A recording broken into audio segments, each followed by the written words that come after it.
మనము ఇలా కడిగి పెట్టుకున్న పుదీనా, 2-3 పచ్చిమిర్చి, వెల్లుల్లిపాయ వేసి మిక్సీ కొట్టాలి. కలర్ చేంజ్ అవ్వకుండా ఉండడానికి కొంచెం పడినట్టు ఉప్పు వేసుకోవాలి. కలర్ చేంజ్ అవ్వదు. ముందుగా మనము ఇలా ఆయిల్ వేసుకోవాలి. 2 స్పూన్స్, ఒక 2 స్పూన్స్ వేసుకోవాలి.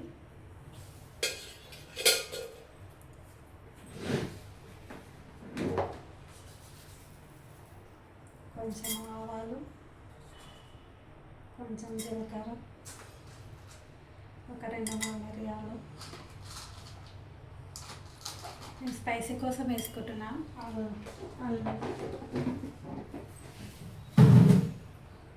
లవంగాలు, కొన్ని పప్పులు,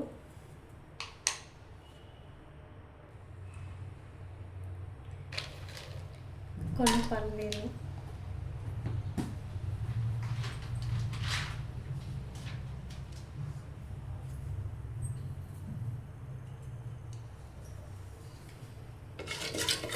బాగా కలుపుకోవాలి ఫ్రెండ్స్.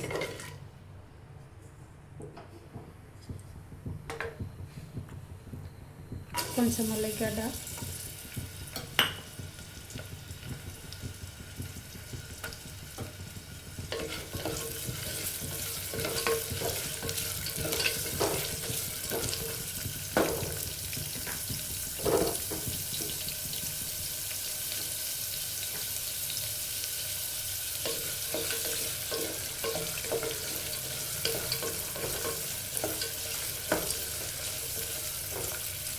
కలుపుకోవాలి బాగా.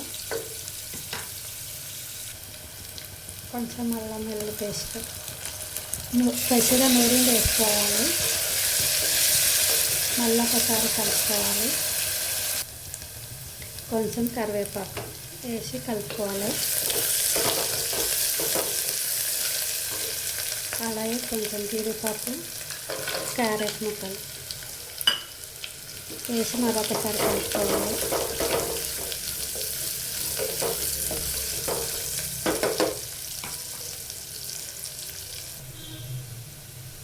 కొంచెం అంతా పసుపు యాడ్ చేసుకోవాలి. పడినట్టుగా ఒకసారి కలుపుకోవాలి.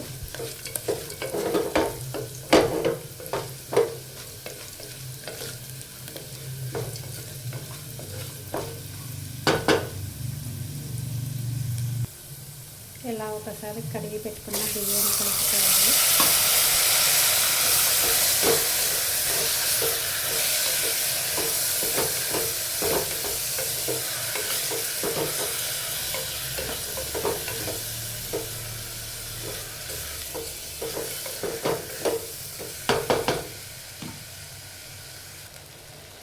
ఇలా నూరి పెట్టుకున్న పుదీనా పేస్ట్ యాడ్ చేసుకొని కలుపుకోవాలి ఒకసారి.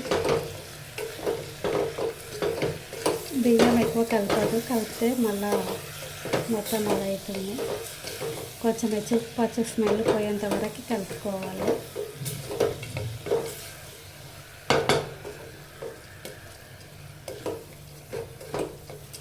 ఒక 10 మినిట్స్ మగ్గించుకోవాలి.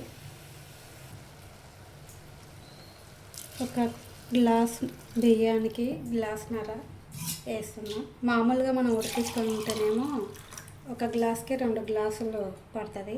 ఇది పప్పు కుక్కర్లో కాబట్టి మనకి గ్లాస్కి గ్లాస్ హాఫ్ సరిపోతుంది. ఇలా అయ్యాక ఒకసారి కలుపుకొని మూత పెట్టుకోవాలి.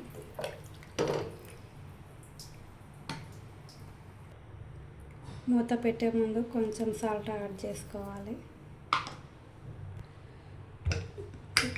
ఇలా మూత పెట్టాలి ఫ్రెండ్స్.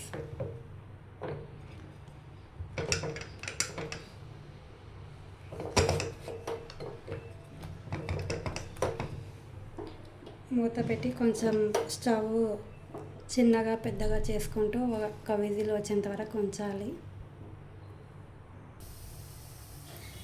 ఇలా మొత్తం పుల్లగా కలుపుకోవాలి. ఇట్లా మంచిగా అయింది.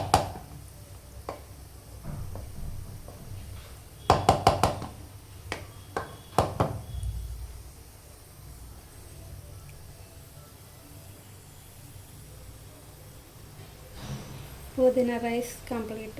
మీకు నా ఛానల్ నచ్చితే సబ్స్క్రైబ్ చేయండి మరిన్ని రెసిపీల కోసం. Thank you.